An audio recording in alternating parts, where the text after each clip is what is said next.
Marvels. Pack. Fresh. Podcast. I do not think this worked out as well as we thought it would in pre-production. Hey everybody, this is Marvel Pack Fresh podcast.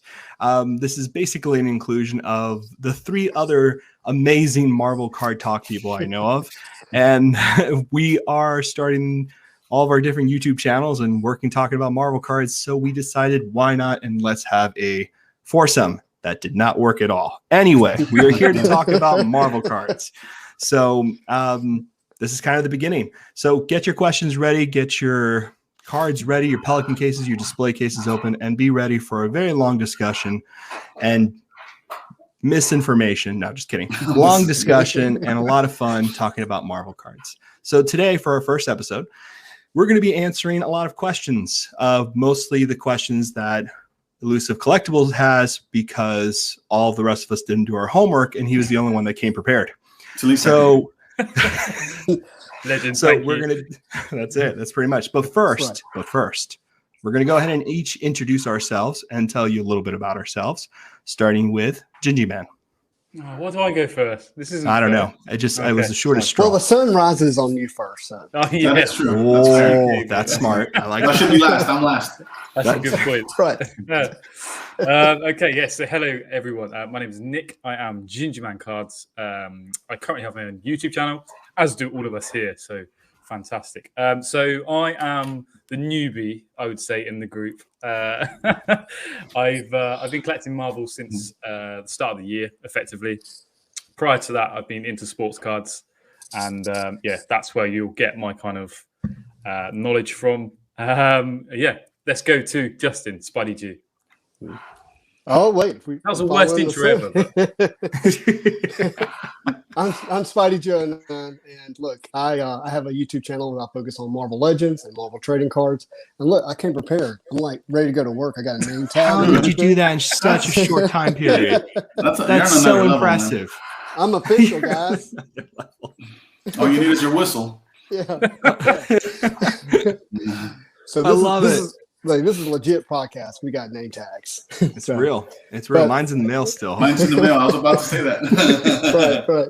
But look, I love all things Marvel, Marvel trading cards, Marvel comics, Marvel action figures, and love hanging out with these guys, bringing content. So it's good stuff. Awesome. Elusive, you're going last. Is that what I heard? You already took that spot? Yeah. Anyway, so I'll go third. So Sketchcardhive here. If you don't know me, that's fine. You're probably better off. I co-host Marvel Card Podcast, the Marvel Card Collectors Podcast. I do my own channel, Sketchcardhive, the more superior. Just kidding. And these 3 guys hit me up and said we have to do something together because we have nothing else going on in our lives. And I was like, oh my God, me too. So we decided to do this.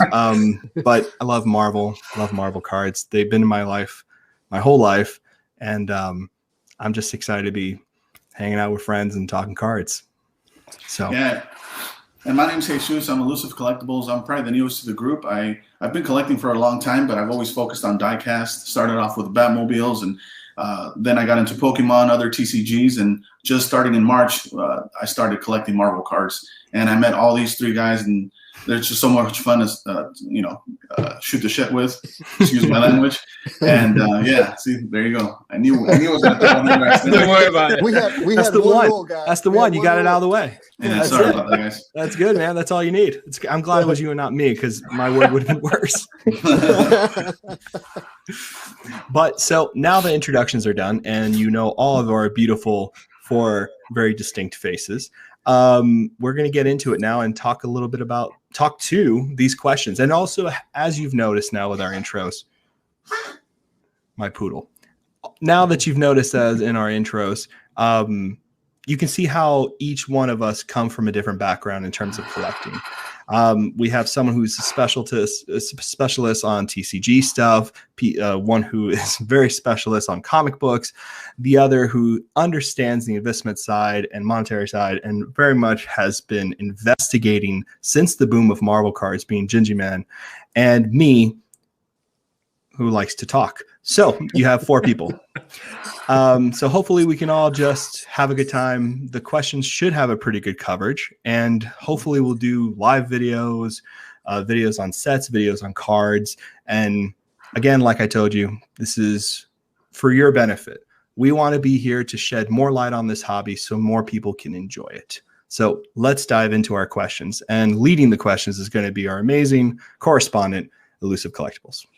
Hey guys, so I think we should do the same order that we did on the introducing ourselves after I asked the question. So we could start with Gingieman, and then we could all chime in, right? That way we don't talk over each other. But the first question was, where do we see the future of Marvel cards going? Oh man! Excuse me, Gingieman. I'm just going to answer that. Let's ignore it. So, No, please. Actually, genuinely, I think it'd be better if you were the first. Please. No, I'm not going first. You are Yes, really you going are. first. I'm so sorry. No, you already spoke first. No way. Rock, paper, scissors. Real quick. Rock, paper, scissors. You ready? Hang on. How's this going to work? Rock, paper, scissors, go. Don't cheat. Don't you freaking cheat. On 3. Right, one time, not 3 out of 2. Okay, ready? Rock, paper, scissors, shoot. You cheated. You cheated. Whatever, fine. I'll go first. What was the question? What is the future of Marvel cards? I'm going to edit this video, so don't no worry, worries. guys. The future of Marvel cards. I'm going to have to edit it. Don't worry about it, because he's being ridiculous. Of Marvel cards. The future of Marvel cards? What do you see as the future of Marvel cards? Oh, future of Marvel cards. Besides Pack Fresh podcast. Being the best out there.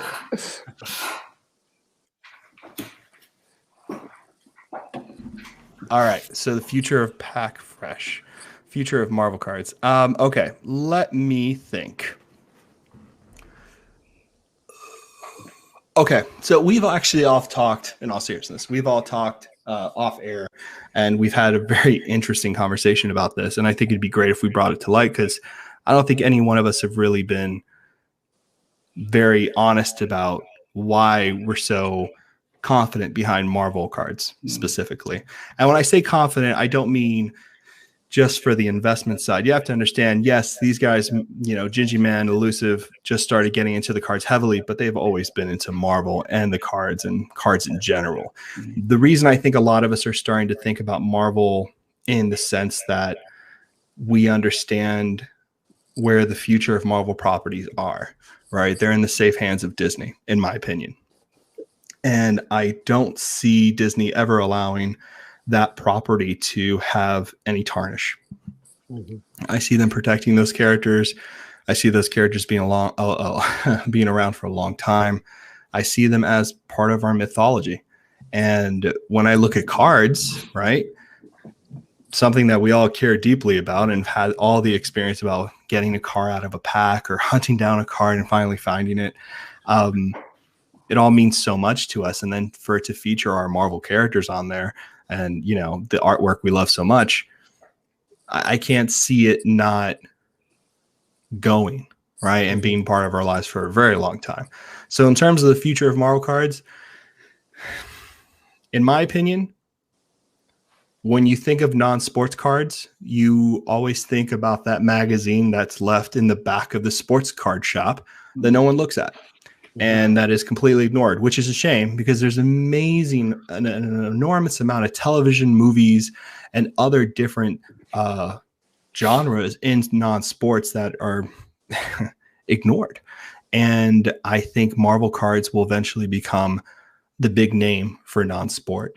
And Star Wars will pair with it, and those will be the 2 biggest names in non-sport cards. And people will think about it in the future as like basketball, baseball, Marvel, Star Wars, hockey, tennis. I just threw tennis out there. I don't know a lot about sports, so I'm going to be painfully ignorant about it. That is one, yes. I thought tennis. Is that still a sport? That's something that happens?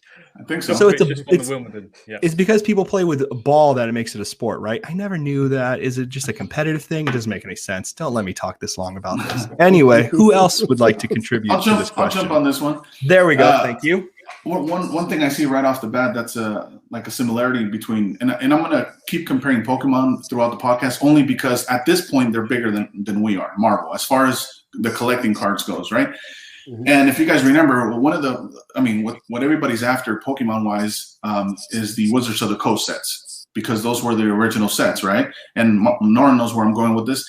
Nintendo pulled the license from them, and now they took over the cards. So I do definitely foresee Marvel doing that. I definitely think they're going to lose Upper Deck and whomever else has Tops, whoever might be having the license for it. I think they might lose it, and then Pokemon might just want to take over Marvel might just want to take over their own IP, or Disney, right? So that's one of the things I see. Pokemon collectors are probably not going to hear this, but I also feel like when it comes to only for collecting, it could be different for investing or anything else, but for collecting, Marvel cards are superior. We have lower print runs. We have numbered cards. We have sketch cards that are 1 of 1. Every card is a full art. So those are things that we already have the advantage over Pokemon. So I think, including everything else that Norin said, I think the future of Marvel cards is solid. Well, listen to your point with the advantage. I mean, look at what the Pokemon movie just did with a A-list actor starring in the show in comparison to Marvel. It's not even comparable. Mm-hmm. And you think about, to Nora's point, you have Disney protecting the property. You have 100 years worth of content and characters that have been around with Marvel.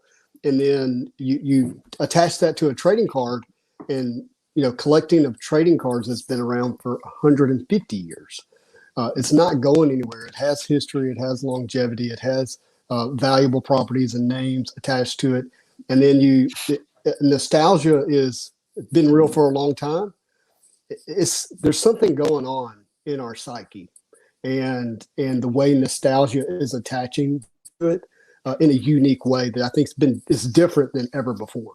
And so when you factor all those components in together, I see a rich, rich future for Marvel trading cards into the future. Yeah, 100%. Yeah, spot on. And I mean, we've talked about this off air with especially you, Norin. Like when I first had you on my channel, that is ages ago. I remember. Yeah. That seems like a lifetime ago now. That's the first time I met Norin, by the way, was that video. Hey, there you go. Oh. See, this is what happens. Everything happens for a reason. Yep. I'm telling you, it's meant to be. It's crazy. But yes, it's all about IP, isn't it? I mean, it's just insane. And I keep spinning off the same things time and time again in my videos. But, you think about the series, you think about the movies, you think about and I have a son who's young. He knows who Spider-Man is. Mm-hmm. He's 4 years old, man. Mm-hmm. Yeah. And that's just the start of it. Seriously. And then you think about how big the sports card world is, like how big that's been for a long time, and then the last couple of years it's blown up massively, and then people were looking at elsewhere, like what's happening over here, what's next, what's going to pop next.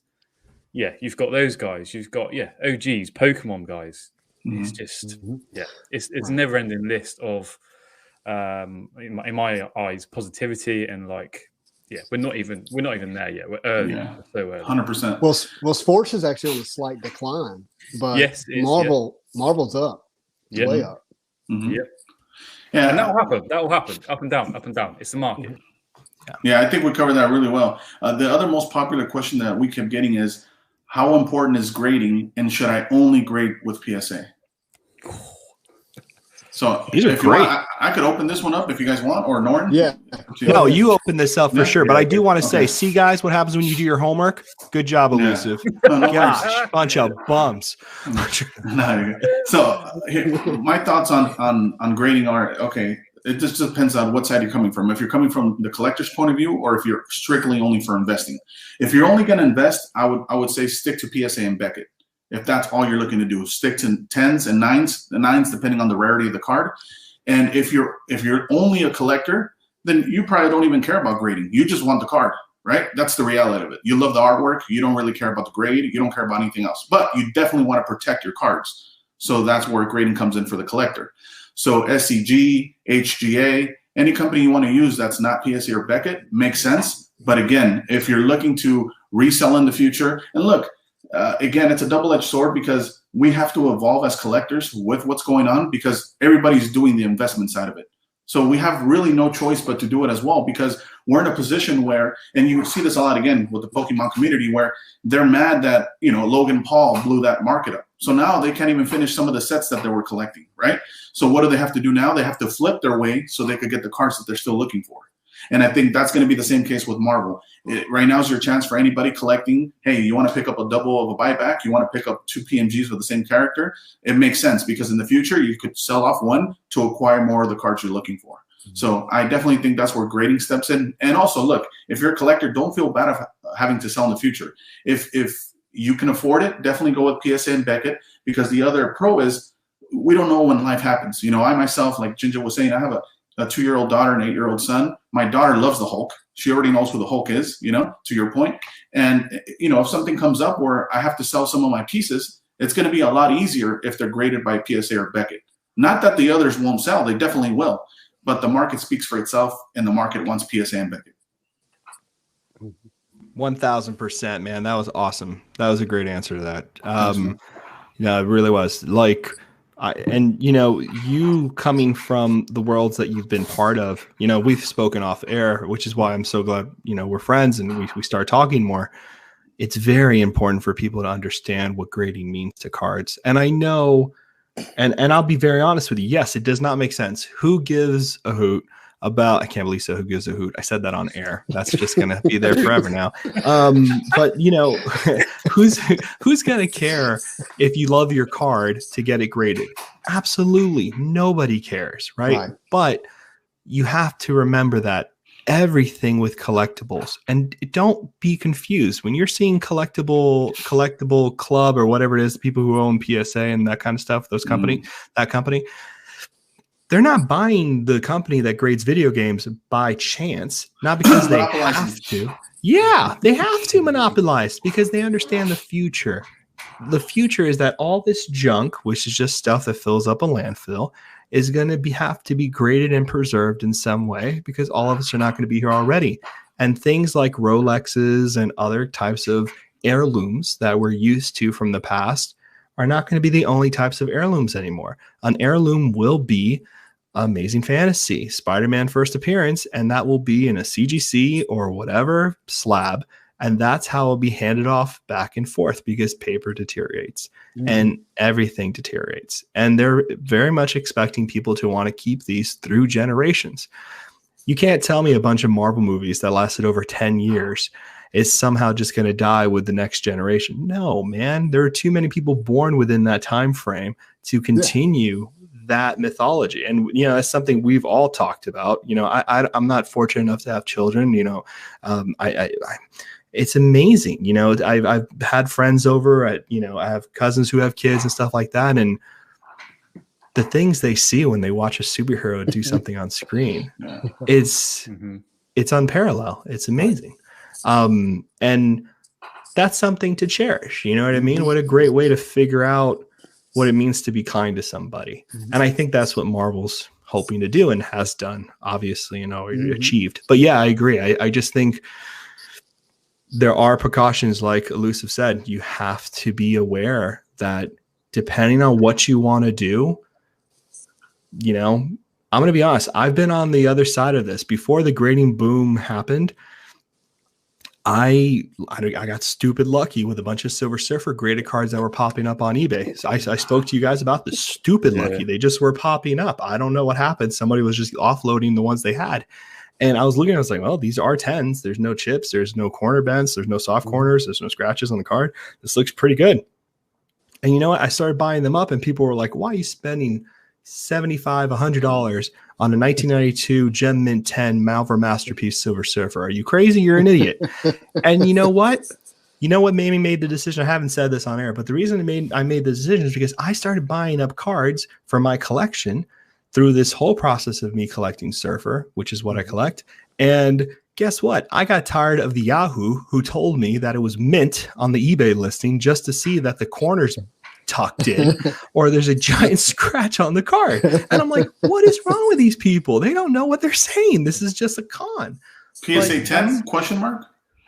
God, I love that. That was going to be the name of the podcast, just so everybody knows. We debated that, we thought it was funny as hell. We're still cracking up about it. And I was just like, I got so fed up. I was like, man, how does this even survive in other card markets? And I looked at Pokemon because I collect Pokemon, not as serious as I collect Marvel because Otherwise, I'd be in a cardboard box. And, you know, I looked at the sports side of stuff. And to be honest, no one deals in raw. Not really. Not really. Unless they're taking a gamble, like a really harsh gamble. Or it's modern. Or it's modern, right? But mostly everything is graded because they understood very early on, because it's weird, right? It's Loki time variant timelines, right? Marvel was inside its own little circle. I got really dorky with that. Did you like that, guys? We're kind of like stuck in our own like secure little thingy that wasn't being touched by any other card thing. Pokemon, Magic, sports, everyone was ignoring the Marvel world. That's because Marvel collectors would prune anybody trying to get in it. That's the best. Yeah. I think honestly, again, not to keep putting Pokemon down, but I think it's the same correlation with comic books, right? Comics book were on the decline, right, in the 90s. What saved them was grading. That's the same thing that's saving Pokemon, because again, going back to their cards are not numbered. So that's why, in order to create rarity, you need to do it by grading, because there's no numbered cards. So they have to do that. Yeah, that makes a lot of sense. Well, I mean, like Spidey Jude, like you deal with, like, you know, and he'll Spidey will explain more of it than I can explain because it's his life. But like, you do great stuff by finding raw comics and like getting them graded. I mean, you have an eye for that. That's part of your whole hobby is these comic books, man. I want to know, like, being part of that world and looking at cards, like what's going on, like what do you see? I want to know for sure. Yeah, well, the first thing, and I'm trying to remember Elusive's question, is you got to know how to grade. Like that, I mean, take the time to learn. Don't throw a lot of money at making mistakes. You've got to study your card and understand to some degree what they're looking for from a grading standpoint. And I don't mean just isn't. That's not enough. And so to me, like that would be number one. And then to your point about, are you preserving it to resell or you're preserving it for your own personal collection? If you're preserving it for your own personal collection, you need to be really careful about how much you have invested per card. That just, I mean, even at $10 or $25 a card, it gets out of hand really quickly, right? So I think you just got to be really, really thoughtful. And that, for that reason, buying graded is probably to your advantage than trying to buy raw and then grade if you're if you really don't know what you're doing. So I think you got to be really, really careful. 100%. I completely agree with that. What I would say, as you all said, it depends if you're an investor or a collector. Like, you can use SGC if you're in, the flipping mindset. You can do it. You have to know exactly what you're doing. You can't just send any old card. It doesn't work like that. So you have to be super, super careful. And the second thing is, even me, I have many cards at PSA. And unfortunately, I've stung myself because I've sent too many in. None of them have come back. I'm still waiting for them to come back. I've not paid for any of them. But I've over leveraged myself. So that's just something I wanted to just give a heads up to anyone who's new out there. Don't do that. Only do what you can afford. Yeah. And so really think about what cards. Yeah, Gigi, to elaborate. To elaborate on what you're saying is like PSA doesn't bill you until they actually complete the grading process and they're ready to ship it out. And because there's such a delay on getting the cards graded right now because of the backlog, you really tie up a lot of funds that you can't use to be invested in other cards when good deals might pop up. So you need to be careful on how much you have out there when you're sending in. 100%. Yeah, just be careful. Like, it's a great opportunity right now to buy. And that's another reason why we started this podcast, right? Exactly, so people can learn from some of the mistakes we've already made and we're probably still going to make. Oh yeah. Do you guys want to move on to the next question? Wait. Before we do not grade sketch cards. Don't do it. Do not grade sketch cards. I don't care. Don't do it. Doesn't make sense. If you want to preserve it, just authenticate it. Yeah. First of all, it's not a 10. It's not a 10. Correct. No matter if you see a 10, if you're like, oh, those guys said it was a 10. Here's one on eBay for a 10. No, it's still not a 10. There's no way it can possibly be a 10. No, it doesn't make sense. The card's destroyed the moment ink touches the thing. Like it's done. Like it's gone. Yeah. I just don't think it makes sense. And look, I've been around for a while with sketch cards. No one I know, and I don't know everybody, but a lot of the people I know that collect sketch cards like in the thousands and the hundreds and like really looks at them, no one ever is like, oh man, but that one's a 10. I'm going to pay premium for that. No, never's happened. So just so you know, I think authenticating is cool to have all the slabs in your box. Yeah, that's sick. I think that's great. But don't get hung up on grades with sketch cards. I don't think it's worth it. Yeah, we'll talk about it in another episode. But we'll do something. Collecting sketches is different. Correct. In itself. Completely. 100%. Yeah. And the next question is, why should I collect Marvel and what set should I start with? Ooh. That's a good one, right? It's a tough one. You want me to jump in? That's a good one, though. You can jump in, please. Yeah. We'll start with the first one. Why should you collect? Well, if you enjoy it, that should be number one, right? But I would say number two is so it doesn't happen to you just like everybody else that wanted to jump on the Pokemon train late. Now you're priced out. Right. So I would say start now when you could still pick up these cards for $5 to $20, depending on the card. You know, obviously if they're numbered, you're going to pay more. PMGs, we're not even going to talk about that. But yeah, so that's why I would start now. So you don't have regret later, right? Definitely don't have fear of missing out, right? Do your research. Go to 130point.com. Go to eBay sold listings. Email us a question. If you know, I don't mind answering questions. If you're thinking about pricing and you're like, hey, should I pay X for this? Is it worth it? You know, or someone manipulate the market on that specific set or card. Yeah, you know, I could definitely help out with that. Remember, and sorry, I'm interrupting you, but remember, all four of us doing this is telling you, reach out to us. You know what I mean? Literally, like we all of us have already agreed. Like, if you have a question, and I always respond to people. I know all of them always respond to people because they respond to me, and I'm annoying as hell. So, seriously, we see, I told you I wasn't making it up. Off the Christmas list. Anyway, so what I'm saying is this. Please email us. We want to hear from you guys. We want to know everything. Show us collections. Show us what you're trying to do. If you have an eBay auction coming up and you're like, I don't know how high I should go, hit us up, man. We love this stuff. This is fun for us. Sorry, brother. Go for it. No, you're good. And the next thing is, what set should I start with? So definitely don't start with Series 1, right? But in all seriousness, there's a guy on YouTube, and I'm going to butcher his name, but I believe it's like some random collector. But he does a lot of unboxings, and I followed his channel for a while. He does almost every set he's unboxed or ripped, right?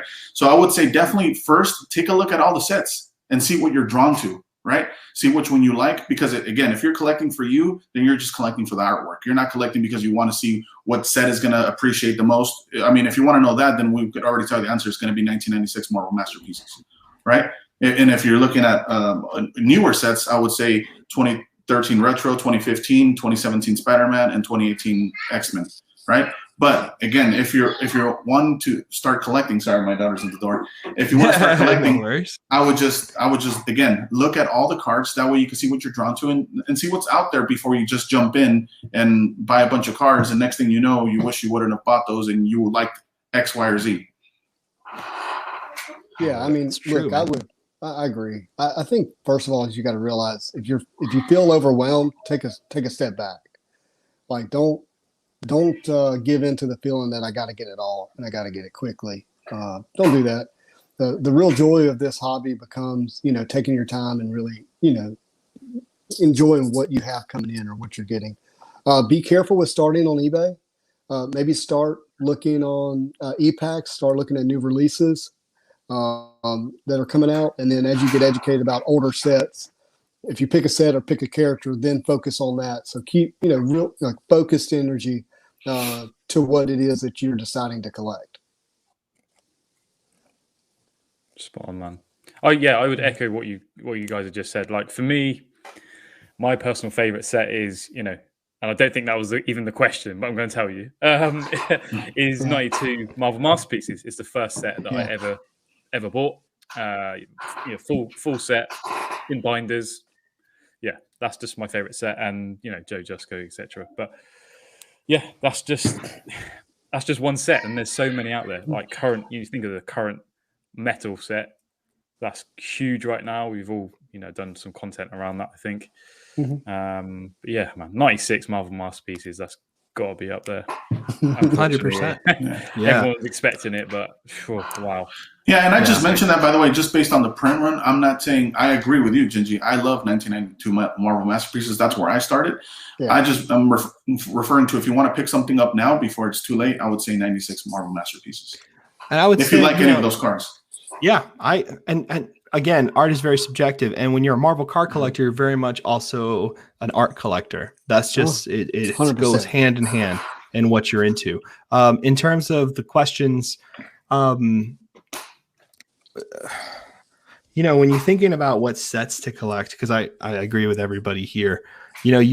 What I learned, when I started doing this, I knew I wanted to do the Surfer collection, but I kept toying with the question, like, oh, what set do I collect? Right? Like, I was that person asking that question because I was like, man, there's so many. I like to get one that's like hard to get, but also really cool. So I'm not like, spending my money everywhere else. And then suddenly I find this set. I'm like, oh man, what's this? I didn't even know. And then lose out. Trust me, live vicariously through us. Okay. That's the point of YouTube. Before I even bought a statue, where's the stupid thing? Right? The Sideshow Surfer, which I adore, right?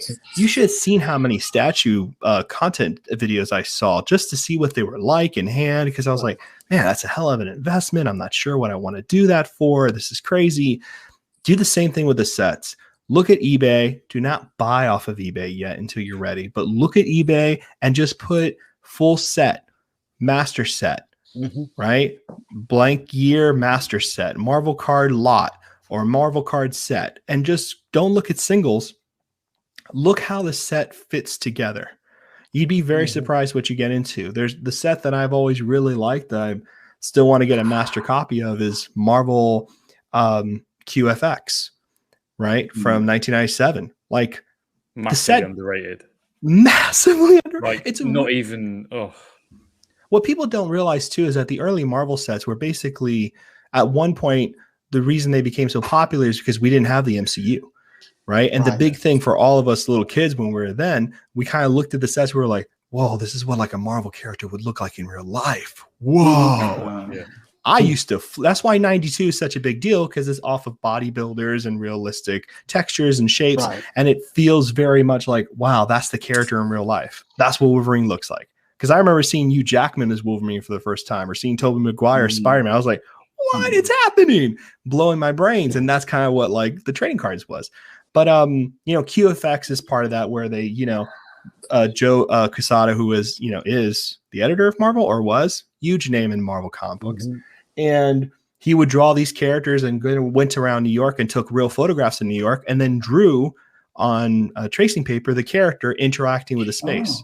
It's phenomenal, fun set. Cool. But here's the thing, right? You're not going to see a lot of people talking about that. It's not very expensive. It's just a set that you like and you can buy into, right? That's fun to do. You do that cheap, right? Because the return is not there. And, I talk this way. If you don't think this way about collectibles, don't mind me. These guys will talk after me. But like, for me, I didn't want to like invest $1,000 in a huge bookcase of binders and sets, thousands and thousands of dollars, and then look at it and be like, I can't enjoy all this.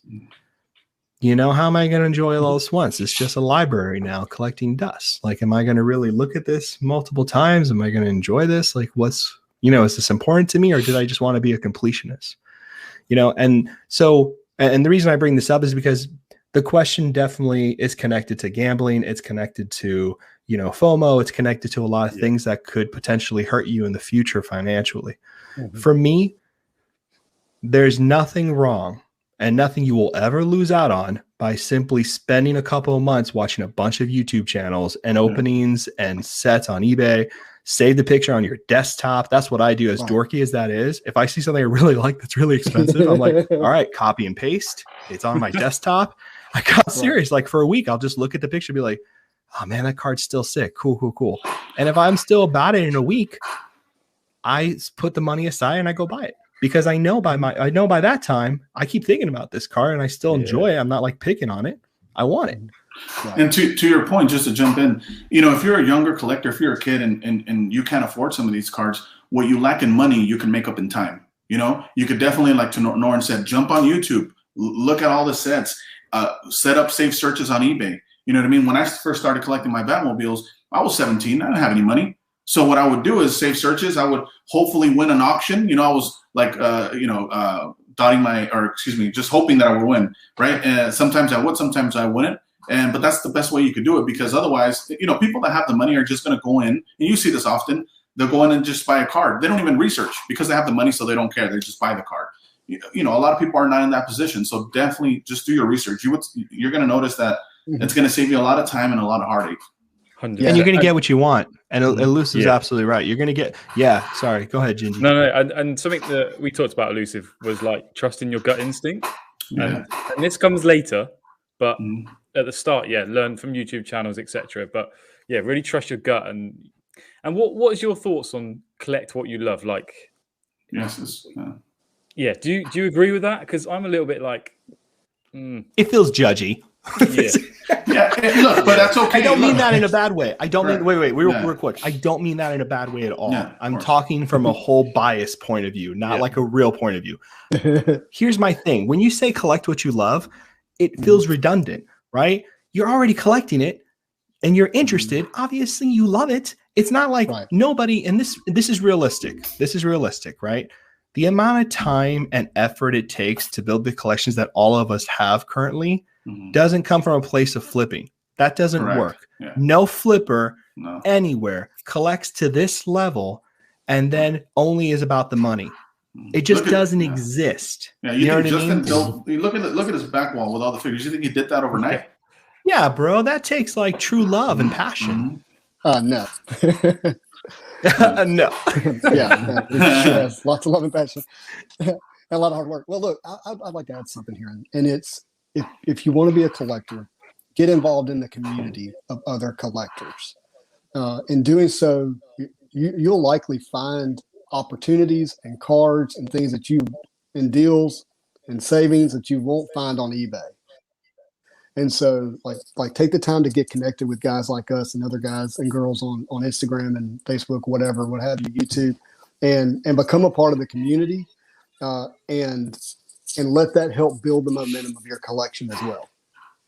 Yeah. So here's the next question. I would like Justin to jump on this one first, because I feel like it's more comic geared towards comics, and that's, who is the most powerful superhero and who is the most powerful villain? Someone from the Pokemon collecting side asked me this. Oh, I love it. I love this question. So you have to scale it. So this is non-galactic beings. Okay. Wizard Magazine put out an article. Wizard Magazine put out an article in like 1993 that I'll never forget. I know that article. And sorry, go ahead. And I think I have it memorized. With number 10 was Professor X. Number 9 was the Hulk. Number 8 was Spawn, because this was like actually all of comics, not just Marvel, and that's important because it's going to really sell who number 1 is. Number 8 was Spawn. Number 7 was Doctor Strange, because actually Spawn and Doctor Strange have actually the same power set. Doctor Strange just doesn't run out of it. Spawn actually runs out of his power. He's got a plasma rating. Oh, yeah. Let's see. Just to kind of speed up, Thor, Flash, Wonder Woman, Superman, number 2, and then Silver Surfer. Silver Surfer was number 1. That blows my mind. That's crazy. You're welcome, by the way. You're welcome. Okay.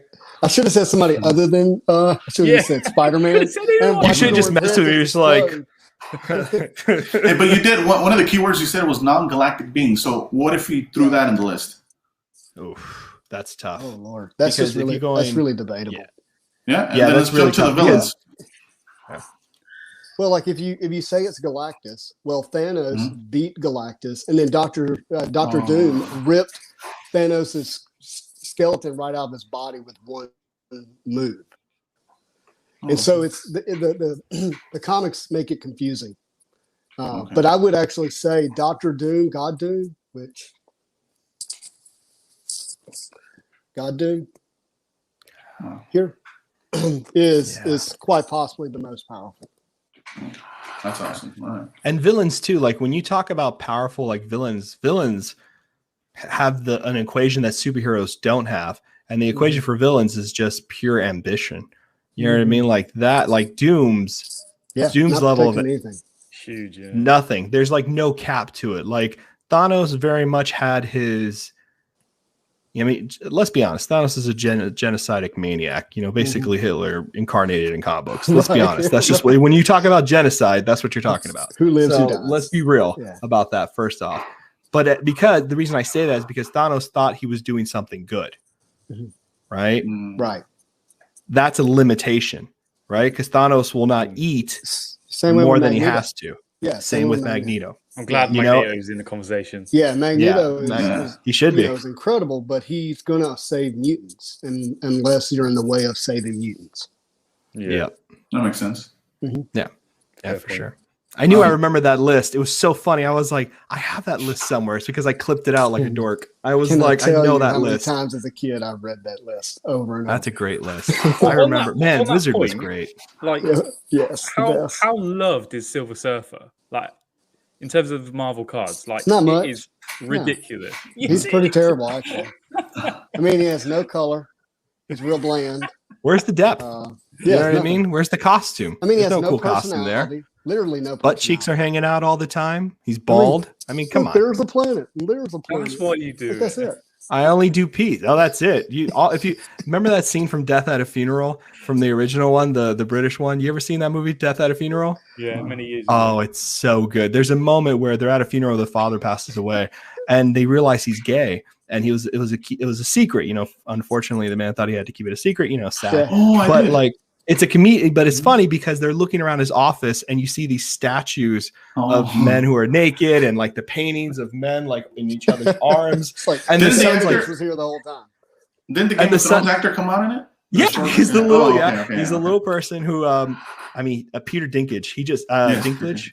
He just killed that role. He was great. He makes that movie.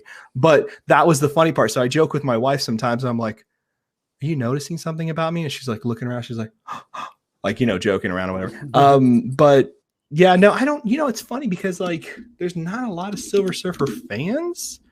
Like not. You know what I mean? Like I speak loudly enough so it appears that there's plenty, but not like crazy. I don't. Well, think. me and Nick were talking about this, Gingy. We were saying that. You know, obviously the first things that come to mind for most people is Spider-Man and Wolverine, right? But that's in regards to volume. So popularity, volume of sales. But I think someone like Silver Surfer, Gambit as well, for example, they have a cult-like following. So there might be less people collecting those characters, but the ones that are collecting it, you're going to have a hard time outbidding them on some of the cards that they're after. Right, it's an all-in, mentality. I mean, so Surfer is beloved in the community, like inside of the community. Oh, for sure. You start getting outside the community, they're like, who? You know, but I was joking. Silver Surfer is very loved, and it's widely known, and Norton backed me up on this. It's Stan Lee's favorite character. It was not Spider-Man. Is it actually? I didn't know That's that. correct. Yeah, that is a fact. Stan Lee did something very intelligent with the Surfer. He looked around and he was like, you know, I wanted a character who like thought about things. You know what I mean? We didn't have characters who thought about things. We had characters who could problem solve, who were relatable, but we now have a character who was like the philosopher, the person who would sit down and wonder and think on things. So like a lot of times in Surfer comics, Surfer is constantly having to like avoid fights, which was my favorite part growing up. You know what I mean? Because I was really tall and a lot of bullies would come up to me and want to fight because I happened to be tall. So it was always like very competitive, unfortunately. So I was always not wanting to do it.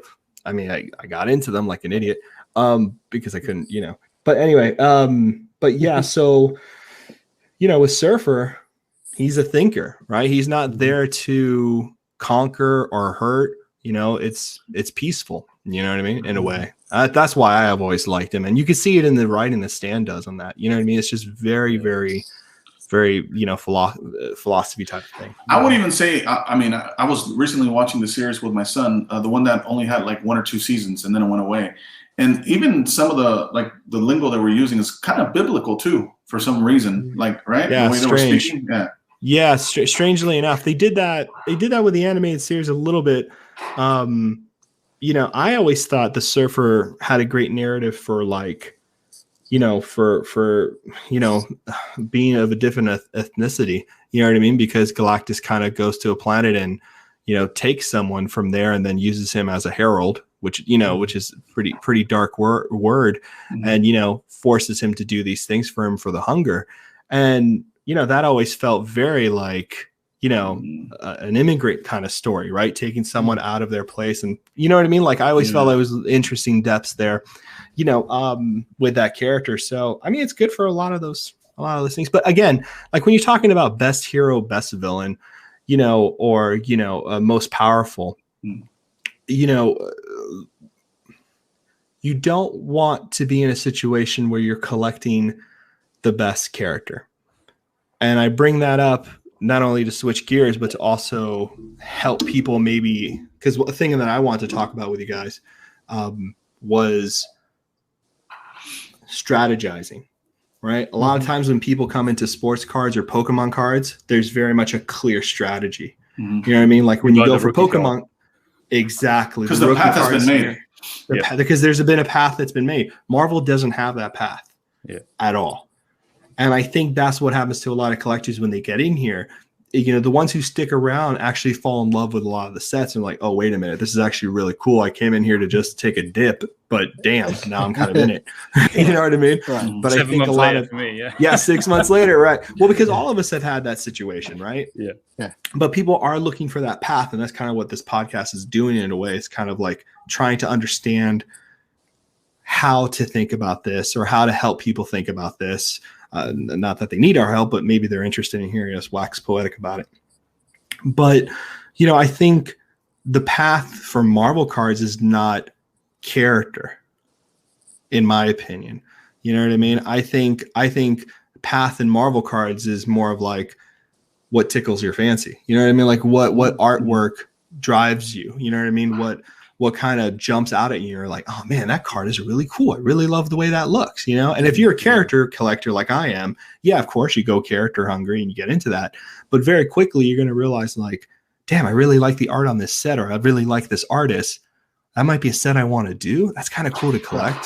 And one other thing I wanted to chime in, because we mentioned earlier when it came to artwork, and we said we all agree that artwork is definitely subjective. And I believe Norrin said that, you know, collecting what you love is redundant. But I think that one of the times where it comes in, where it helps to keep that in mind and focus on that is sometimes, you know, you could be collecting what you love, but then a set gets overhyped, right? So the hype is real. Sometimes a set gets overhyped and you want to jump into that set, even though you don't like that set, just because everybody's talking about that set. You see it also all over social media. So I think that's where it comes. It's important to stick to what you like. And if you don't like the set, don't buy it. You know what I mean? It's at the end of the day, it's your hard-earned money. You don't have to buy it just because everybody else is buying a set. Yeah. That's never going to work out for you. Yeah. Another question that we had is a new collector's asking, does he have to worry about fake cards? And I'll let Norrin take this one over, but I don't think we're there yet with Marvel where you have to worry about fakes. So go ahead. Well, there was Norrin, somebody we follow. Norrin, just real quick. Yeah, go ahead, Spidey. Well, I was just gonna chime in real quick because I have a card that have coming in, and my wife, because it's a big card, my wife was like, "What if it's like laminated cardboard?" Like that's immediately where her thought went. You know, so it's a real fear, and I think because we kind of know what we're looking at, we, you know, as guys who've been collecting, don't realize how much of a fear that really is for new collectors. Yeah, no, and I love that. No, 100%. Beautiful, and I know exactly what you're talking about. You're so I just saw someone share this, and it was a fake slab, real card, but a fake slab. So there are fake slabs out there for sure. You can go to Etsy and you can buy a slab, and you can fake a label and all that kind of good stuff. That is very, very real. That's why, like we talked about before, you have to know how to grade and how to look at a card. You know what PSA is doing to address that, right? They're starting to look for a way to, I don't know what exactly they're doing, if they're stamping or they're doing lasering right before they seal those cases now. There's something on that, isn't it? Yeah, I heard something like this, and I could be butchering this. I heard this from someone else, another source, Sports Cards. But yeah, they kind of knew what they were talking about, and now again, I'm butchering it. But yeah, they're already looking to solve that issue. They're gonna have to, and I think that's the future. Like, because the future is grading for sure, like we said earlier, and I think that's gonna be. Yeah, sorry to cut you off, because another issue is what happens when you buy a card, and here's a good example of something that happens that's happened before. On the sports side of things, again, just because our cards are not to that level of value yet, to where it's worth you stealing a card from someone. Not that it's the right thing to do, you know what I mean, right? But I believe a collector got a Jordan 86 rear or rookie card stolen. It was a PSA 10.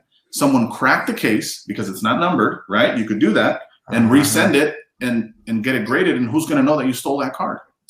So that also stops that from happening. That's interesting. I didn't even think about that. Mm-hmm. No, honestly, here's the thing that's really, and I've done this. I've tried to understand this and look at like print shops and how to like do stuff. And because I wanted to see something, because I was creating a poster and I wanted to do a foil effect. And I was trying to figure all this custom card stuff and all this other kind of good stuff that you can do. Marvel cards, one, if you're really worried about the fake stuff, stick to hard numbers and special foils on cards. Like if that's where your head is, that's where you stick to. Special foiling on cards or hard numbers. Those cannot be faked. You cannot fake certain foiling on these cards, because it's not that big of a deal yet. I'm sure in Pokemon, maybe there's some faking there going on. But at that point, whoever's doing that is doing that on a very serious level. They're trying to do the biggest fake of a Charizard and the cleanest. Yeah. And at that point, you really, if you're going to be investing that much money, and I've been here just so everybody knows, I've been here myself. If you're ever going to invest that much money in one card, you need to have a posse of people that you trust weighing in on that card first before 100%. You even do the deal. I was just part of a big deal for a friend of mine who was buying a card, and he hit up me and I'm sure some other people, and it was a conversation of like, okay, is this possible? Do you know if this card exists somewhere else and this is a copy? You know what I mean? That's really something you want to do. So again, you can always DM us and all that stuff, but when you get at that level of buying into something, you really should be checking with more collectors, because something about Marvel you may not know, we all know each other's cards. That's Norin. We don't know what we all know where things are hiding. We understand where things are at. Norin's got a book. I got a book because I'm a stalker in that way. Yeah. But no, yeah. We know where things are. And I'm sure it's like that in the Pokemon world too. Yeah, you were mentioning that to me, right, Elusive? Norin knows a word. I mean, the word is due diligence, and not to I mean, kids may be watching this. That just means do your homework, right? Ask questions, investigate, discover before you make a really big purchase. Correct. And we keep mentioning that. So that's definitely something we have to stress is research. Yeah, if you're not sure, ask. This is very, very simple. Ask someone else that knows. Yeah. And if someone was rude to you and you asked and you were like, whoa. Wow. That was happening over here. I'm always at 100 degrees in California, man. What's going on? Yeah, it's bad over there. It's bad over here. But yeah. So yeah, and be sure if someone is rude to you for whatever reason, because they're horrible people or they just were rude on a bad day, reach out to somebody else. Don't just quit and be like, well, screw this, I'll just get this anyway. You don't want that on your hands like that. There are more nice people than bad people in this hobby for sure. 100%. The next one is this is a good one. When should you stop collecting? That's huge, right? That's huge. I mean, if you're collecting Silver Surfer, I think now's the best time. How long is a piece of string? It's a good question. I think when you no longer have the passion for it, when you're already doing it and it's become like automated, like you're just going through the motions. Again, you're just buying things because you see something on social media and you want to pick that up, but you don't really feel like getting it. But again, I think that's when you should stop, or at least reevaluate where your collection is headed, what you still want to do. Maybe you want to start collecting different other sets. I don't know. You could take a break as well. A lot of times if you take a break, and going back to Noren's earlier point about binder collections, one of the good things about having binder collections for sets at least, and again, you don't want to get full of them, but if you have, a couple binders, just take the time to look over your binders. A lot of times that will get you back into it. You're looking at your binders, you're like, oh man, I forgot about that card. It just gives you more of a time to appreciate already what you have. As a collector, you're always chasing the next biggest card. You want that rush of you won it on eBay. Now you're waiting for the post guy to drop off your package. And it's a cycle. It's a vicious cycle. You keep wanting to do the same thing. When a lot of times, if we just stop and are grateful for what we already have, I think that's a good start as well. Love that. Yeah, I mean, you got this is. I'm going to speak for myself. I can't speak for everybody, but I'm more than my feelings. I'm not just what I'm feeling. And feelings come and go, up and down, back and forth, high and low. And I love what you were saying practically about how to navigate that. But I mean, we're emotional about our cards. That's part of why we enjoy it. But don't be emotional about why you're getting in or out of it, right? Like take the time to let your feelings kind of do their thing, and then maybe sit down with kind of like a blank sheet of paper and like talk about why you want to keep doing it or why you want out of it or whatever, and then maybe having some clarity and epiphany, And so I would not just react with my feelings. That's a good point. That's a very, very good point. And I've done it before, like 100%. I've bought something when I shouldn't have, but I'm sure many of you have as well. But and the other thing is, there's and there's always other avenues. Like there's always other places to look. If something tickles your fancy, just go for it. There's nothing to stop you. But yeah, emotions is a big, big one. Again, just to that point, that was a great point. One person that mentioned to me, and I'm sure you guys might have heard of him, he kind of blew up on the sports side of things, but Sasha T. I talked to him once and I had a great conversation with him, and he was telling me, because we started around the same time, but he was actively, trying to flip, and he was really more on the investment side of things. But one of the things he said that gave him the edge over us collectors is we get attached to cards, and he doesn't. To your point, he doesn't let emotions dictate whether he sells a card or not. Right? Where we pick up a card, we love the artwork, and we're like, if I let this go, I'm probably not going to be able to get it again. And if I get it again, I'm probably not going to be able to pick it up for the same price. Exclusive, if I could speak to that real quick. Yeah. Because I can tend to lean more to the hoarding side. I'm sure y'all have no idea about that. No way. I thought that. So because of that, I view selling as a muscle. I'm like, there's this muscle that I got to keep really strong. And so I am committed to posting something every week. Every week I'm posting something for sale so that I keep that muscle working. Otherwise, the hobby just gets like incredibly out of hand. Like super. I love fast. that. No, I think all these are great points. Honestly, I'm so happy that all four of us are doing this because I think it's so important to have such multiple views on this stuff because this stuff is really important to people. I mean, it's important to us. For me, when I was doing the surfer collection and, I got towards the end where I started making some real financial decisions on particular cards and what I was going to really, be attached to. For me, especially in marble card, and this is something I do. You do not have to do this. This is just something I'm bringing up because this is something that all of us will get into at one point. And what you will get into at one point is that you'll realize, like, wait a minute, this card has a simple red foiling on it. By the way, MM16 is definitely another set you should look at. It's very expensive, but it's a very nice set. Red foiling on a 1 of 1. Right? Like it just has a red foiling and same art across multiple tiers of types of cards. And this is a 1 of 1 just because it has red foiling on it, cost $4,000, $5,000. And you're sitting there and you're like, okay, I want this card, but can I commit to something like that? Here's what my thing is.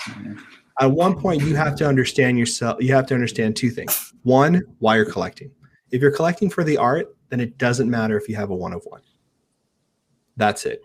Two, if you're collecting for like a checklist scenario where you're like, I got to fulfill this need, this need, this need. At one point, you have to look at your collection and be like, where is this going to put me at the end of this checklist? Am I going to be happy that I have it all? Or is this becoming like a tedious, like elusive, like Spidey, like Nick was saying, is this going to become like am I doing this out of habit, or am I doing this out of the passion for collecting? Right. I've had to make those decisions and let certain cards go, because at one point I'm like, I can buy original art, which I enjoy very much, for the same price than a card, or I can buy a sketch card for half that price. That's like really special. Sorry, horrible lightning storm outside. I'll edit this stuff out. You brought in the sound effects. I know, it's really He's actually in a movie set, guys. Maybe I won't edit it. But I think at one point you have to be okay with not having to have it all. Yeah. And that's a big thing we all have to like become okay with. It's not easy to do that up front. It really isn't. It's not okay to do that. But personally, like Elusive said, when there's something I really like, I keep it out. I look at it. I enjoy it. I don't look at eBay the next day for the next thing. I found myself doing that habit where I would get like a big card in and I'd be like, oh, this is the best card ever. I'm so glad. And then a couple hours later, I'm looking at blue dots going through my eBay trying to figure out what I'm going to get next. And I'm like, what am I doing? I just got this in and I'm already looking for the next thing. Let me take a week. Let me take 3 or 4 days and chill with the thing I got. And that. And just to chime in, I'm only going to speak for myself here and when it comes to this, but I'm not rich, right? So we have to be really picky on what I buy and what I don't buy. Another good way of doing that, to Noren's point, is, he mentioned the red spectrums. I think that's what you were referring to, right? The one of ones. Now, if you're talking about $5,000, you could also think about it this way. If you have a family, what does $5,000 mean to you? Right? Do you rather have the $5,000 or do you rather have the one of one? If the answer is the one of one, then buy it. But if you rather have the $5,000, keep the $5,000. Because you don't want to be in a situation where you have to sell that card immediately. Because guess what? Most of the times when you buy cards at that price, you're fighting with one other person. If that one other person had the revelation that you just had, guess what? You ain't selling it. And that's happened. That's happened to me on some cards, and happened to friends of mine. That's happened to some cards. And like you said, it's not about whether you're rich, not rich, have no money, have a little bit of money. Even people who are rich, they don't want to put their money in something that they're not going to enjoy, like anybody, right? That's an absurd thing to think of, right? If you have the money to spend, even when people are very rich, they don't really have the money to spend. They're thinking of money in a different way, right? Yeah. If you don't want to be rich, spend money you don't have. That's, you know what I mean? That's it. If you want to, instead of enjoying a good day and going out and getting some food and hanging out with your wife, your partner, or whoever, and you're like, I'd rather be at home eating noodles, then, you've made your decision and that's fine. Nothing wrong with that. Right. But again, this is meant to be fun. And that, to I don't know if I answered this, when you stop collecting, maybe I missed it. I don't remember. Yeah, that goes with that. That makes sense. That goes with that. Yeah. Right. If it's not fun anymore, and it's not fun anymore, and that's okay. Dude, awesome. This was awesome, guys. This is great. I'm sorry for the gloomy haunted house scenario. No, I wish I was there. I love the rain, man. I love that weather. Personally, I love this weather too. But like, I'm seeing the lightning in the camera, and I'm like, holy shit! I feel like I should be doing a scary voice or something. Yeah, got dark quick. Elusive, is that all your questions? Yeah, that's all I got. Those were the main ones I picked. Like, those were the best ones I was able to pick up on. Sweet. That was awesome. Yeah, really good questions. Great question. Thanks, guys, for everybody chimed in. I forgot who asked which one, so I don't want to shout anybody out. But thanks for everybody that submitted those questions to me. This is awesome, fantastic. So I say we bring this to a landing, and get ready to chime this out because my lights are flickering, and that's a little worrisome. So, so I don't want to ruin the recording. But so again, here is the introduction to the new amazing podcast, the Marvel Pack Fresh podcast. Really excited to be doing this. I think all of us, hopefully I'm not speaking for anybody that I shouldn't be speaking for, but I think all of us just realized this is going to be awesome. And I think all of us are kind of like, this is really fun. So all of us are feeling pretty jazzed about doing this show. I hope you've enjoyed it. I hope these answers to these questions were helpful. And again, DM us. Reach us out on our channels. We're all on Instagram. We're all on YouTube. Yeah. I'm at SpideyG09. SpideyG09. Gingieman_cards. At ElusiveCollectables. Sketchcardhive.